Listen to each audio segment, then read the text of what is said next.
আমি মোহাম্মদ মাহমুদুল হাসান শৈশব। আমি সাভার ক্যান্টনমেন্ট থেকে এসেছি। আমি ফিসলিং স্টাডি অ্যাব্রোড এর মাধ্যমে আমি সাইপ্রাসের ভিসাটা পেয়েছি। এটা আমার বিষয়। ফিসলিং স্টাডি অ্যাব্রোড আমার মতে একটি হেল্পফুল একটা প্রতিষ্ঠান। এখানকার যারা আছে তারা সবাই অনেকটা হেল্পফুল।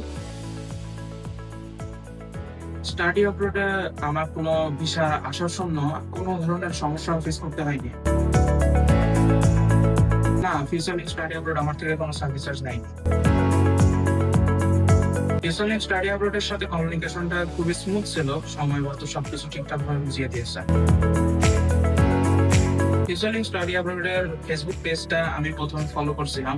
তারপরে এখানে অনেক স্টুডেন্টদের রিভিউগুলো দেখি আমি। রিভিউগুলো দেখার পরে আমার মনে হয় যে এখানে এপ্লাই করলে হয়তো আমার জন্য সুবিধা হবে। আমি আমার ফ্রেন্ডস এন্ড ফ্যামিলিকে অবশ্যই রেকমেন্ড করবো ফিউচারিং স্টাডি অ্যাব্রোডের সাথে কমিউনিকেশন করে এখানে অ্যাপ্লাই করার জন্য। আমার জন্য সবাই দোয়া করবেন, আমি যেন সুস্থ সবলভাবে সাইপ্রাসে যেতে পারি এবং আমার স্বপ্ন পূরণ করতে পারি।